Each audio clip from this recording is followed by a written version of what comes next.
সবাইকে নমস্কার বন্ধুরা। যতন খলুম খা বন্ধুরা, পূর্ব ত্রিপুরা লোকসভা আসন আর একমাত্র রাজ্যসভা আসন, এর মধ্যে কোনটা পাচ্ছে তীব্রামথা? দুটো অপশন রয়েছে এখন তীব্রামথার কাছে।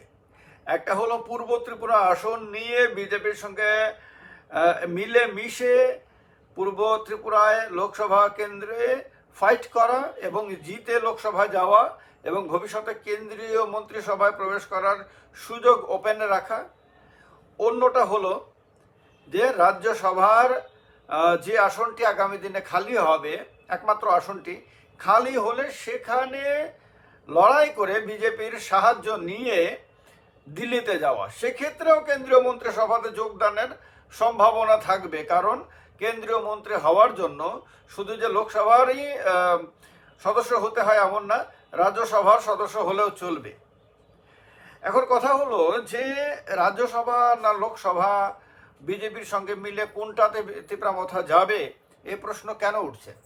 প্রশ্ন এই কারণে উঠছে যে তীব্রামথা নিজেই এর আগে বহুবার বলেছে যে যে দলের কাছ থেকে লিখিত আশ্বাস পাবে তাদের কনস্টিটিউশনাল সলিউশনের জন্য, সাংবিধানিক সমাধানের জন্য যে দলের কাছ থেকে পাবে সেই দলের সঙ্গে যেতে তাদের কোনো আপত্তি নেই।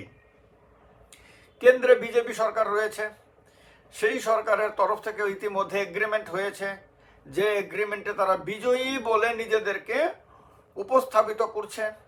তাদের সমস্যার সমাধান হয়ে গেছে, অনেকটা এইরকম মানে মানসিকতা চলে এসেছে। তার জন্য সেলিব্রেশনও চলছে, বিভিন্ন জায়গাতে তীব্রামথার নেতাকর্মীরা সেলিব্রেটও করছেন, বাজি পটকা ফোটাচ্ছেন, আবির মাখছেন, মালা বদল করছেন, এগুলি সবই হচ্ছে, মালা পরাচ্ছেন। তো এই অবস্থাতে খুব স্বাভাবিকভাবেই রাজ্যবাসীর মনে এই ধারণা জন্ম নিতে পারে যে তীব্রামথা এবং বিজেপির মধ্যে অ্যালায়েন্স গঠনের ক্ষেত্রে, জোট গঠনের ক্ষেত্রে যে বাধা ছিল সে বাধা দূর হয়ে গেছে। এখন অ্যালায়েন্স হওয়াটাই স্বাভাবিক, না হওয়াটাই বরং অস্বাভাবিক। যদি এটা স্বাভাবিক হয় তাহলে আগামী দিনে লোকসভা নির্বাচন মানে পূর্ব ত্রিপুরার সিটের প্রার্থী ঘোষণার আগে হয়তো দুটো দলের মধ্যে একটা আন্ডারস্ট্যান্ডিং হয়ে যাবে, হয়তো হয়েও গেছে, হয়তো দিল্লি অবস্থানকালে আলোচনার সময়ে হয়তো এই ব্যাপারেও ফাইনাল হয়ে গেছে। কারণ বিজেপি দুটো কেন্দ্রের মধ্যে একটা কেন্দ্রে তাদের প্রার্থী ডিক্লেয়ার করেনি। ত্রিপুরায় এমন কোনো জটিল রাজনৈতিক অবস্থা নাই ত্রিপুরাতে, বা এমন কোনো বিশাল ব্যক্তিত্ব নাই ত্রিপুরাতে বিজেপি রাজনীতিতে যে যার কাছ থেকে বাধার জন্য পূর্ব ত্রিপুরা বা কোনো একটি কেন্দ্রে, সে বিধানসভা হোক লোকসভা হোক, সেখানে বিজেপি ক্যান্ডিডেটের নাম ঘোষণা করতে পারছে না, তা একেবারেই না। সুতরাং পূর্ব ত্রিপুরা আসনে বিজেপির ক্যান্ডিডেট ঘোষণা না করার পেছনে তীব্রামথার সঙ্গে বোঝাপড়াটাই সবচেয়ে বড় কারণ বা একমাত্র কারণ হতে পারে বলে মনে করলে তাতে কোনো দোষের কিছু নাই। তো সেক্ষেত্রে হতে পারে যে দুটো জিনিস, একটা হতে পারে তীব্রামথার জন্য বিজেপি আসনটা ছেড়ে দেবে, যেটা নর্মালি হয় না। বিজেপি তার নিজের আসন সাধারণত অন্য কোনো দলকে ছাড়ে না, না হারা পর্যন্ত। সুতরাং সেই দিক থেকে এই সিদ্ধান্ত একটা কঠিন সিদ্ধান্ত, কিন্তু হতে পারে, এটাও রাজনীতিতে সব কিছুই স্বাভাবিক। হতে পারে বিজেপি এটা তীব্রামথাকে ছেড়ে দিল, কিন্তু এটাও হতে পারে বিজেপি তীব্রামথার সমর্থন নিয়ে এই কেন্দ্রে নিজে বিজয়ী হলো, আর বিনিময়ে রাজ্যসভার আসনটি তীব্রামথাকে ছেড়ে দিল। রাজ্যসভার আসনে তীব্রামথা নিজে ক্যান্ডিডেট দিয়ে জিততে পারবে না, বাকি কংগ্রেস এবং সিপিএম এর সাহায্য নিয়েও তারা জিততে পারবে না। সুতরাং রাজ্যসভাতে তীব্রামথার ক্যান্ডিডেট দিলে সেই ক্যান্ডিডেটকে বিজয়ী করতে হলে অবশ্যই বিজেপির সমর্থন লাগবে। বিজেপি একা নিজের ক্যান্ডিডেটকে জেতাতে পারবে, কিন্তু যদি এই রকম আন্ডারস্ট্যান্ডিং হয়ে থাকে তাহলে সেই ক্ষেত্রে তীব্রামথার ক্যান্ডিডেটকে বিজেপি জিতিয়ে দিতে পারবে। আর এটা যদি হয় তাহলে ত্রিপুরার ইতিহাসে প্রথম কোনো আঞ্চলিক দলের মানে ত্রিপুরার কোনো স্থানীয় দলের প্রতিনিধি আপনার পার্লামেন্টে যাবে। যদি লোকসভাতেও হয় এটা আন্ডারস্ট্যান্ডিংয়ে, যদি তিপ্রামথাকে পূর্ব ত্রিপুরা ছেড়ে দেয় বিজেপি এবং সেই কেন্দ্রে যদি তিপ্রামথার ক্যান্ডিডেট বিজয়ী হয়, কারণ সেক্ষেত্রে বিজয়ী হওয়ার সম্ভাবনা 100%ই থাকবে বলা যায়, তাহলে তিপ্রামথার যিনি এমপি হবেন তিনি ত্রিপুরা রাজ্যে কোনো আঞ্চলিক দলের এমপি হিসেবে ইতিহাসে নাম লেখাতে পারবেন। এর আগে টিউজেএস, দীর্ঘদিন ত্রিপুরা রাজ্যে টিউজেএস ছিল, রাজনীতি করেছে প্রায় 24 বছরের মতন। টিউজেএস কিন্তু আপনার কোনো লোকসভা বা রাজ্যসভায় প্রতিনিধি পাঠাতে পারেনি। এরপরে আইএনপিটি এসেছে, আইএনপিটিও পারেনি। আইপিএফটি এসেছে, আইপিএফটি তো আপনার বিজেপির সঙ্গে সরকার গঠন করেছে, সরকারের শরিক হয়েছে, আইপিএফটিও পারেনি।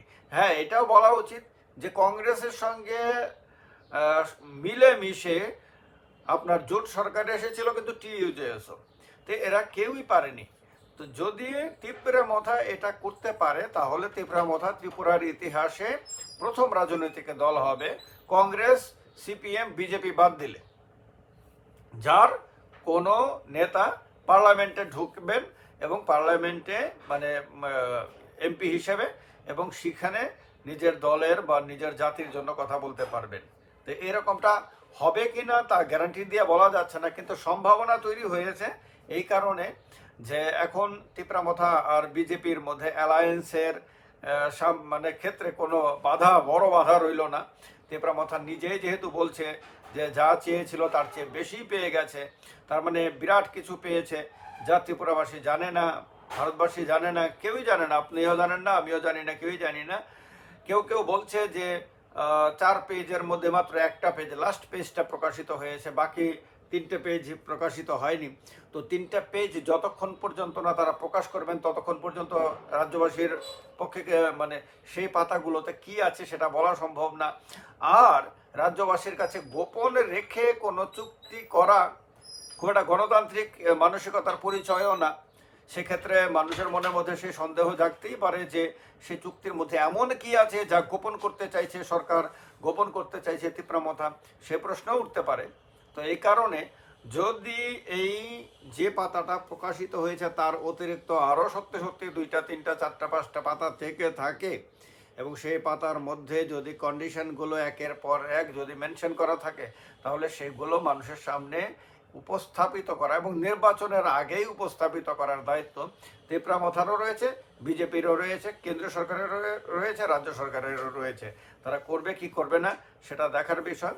কিন্তু যেহেতু তিপ্রামথা খুশি হয়ে গেছে, আনন্দে নাচতে শুরু করেছে, সেহেতু তিপ্রামথার আর বিজেপির মধ্যে অ্যালায়েন্সের সম্ভাবনা প্রবলভাবে তৈরি হয়েছে। আর সেই অ্যালায়েন্সের ফলে রাজ্যসভা অথবা লোকসভা কোনো একটা সভায় তিপ্রামথার একজন প্রতিনিধি পাঠানোর রাস্তাও তৈরি হয়েছে। সেটা হয়তো তিপ্রামথার কর্মীদের জন্য একটা অতিরিক্ত পাওনা হবে। সেটা হলে হয়তো তাদের সেলিব্রেশনটা মানে অনেকটা মিনিংফুল হবে। তো এখন দেখার বিষয় আদতেই সেটা হয় কিনা, না তিপ্রামথা সম্পূর্ণ সব ক্ষেত্রে বিজেপিকে সমর্থন করে। যদি মানে অ্যালায়েন্স হলে তো মন্ত্রিসভাতে যোগ দেবে, মন্ত্রী হবেই, মন্ত্রী হওয়ার সুযোগ সুবিধাগুলো তো পাবেই, কিন্তু পার্লামেন্টের ক্ষেত্রে শুধুমাত্র বিজেপিকে সমর্থন করে কিনা সেটা দেখার বিষয় রয়েছে। আপনারা আপনাদের কমেন্ট অবশ্যই কমেন্ট বক্সে আপনারা লিখে জানাবেন। আপনাদের কি মনে হয় এমনটা হওয়ার সম্ভাবনা কতটুকু রয়েছে সেটা অবশ্যই জানাবেন। আর ভিডিওটিকে ম্যাক্সিমাম মানুষের সঙ্গে শেয়ার করে তাদেরকে জানার, এই আলোচনার সঙ্গে যুক্ত হওয়ার সুযোগ করে দেবেন, কারণ এটা ভেরি ইম্পর্টেন্ট। ভালো থাকবেন। যতন কলমকা, নমস্কার।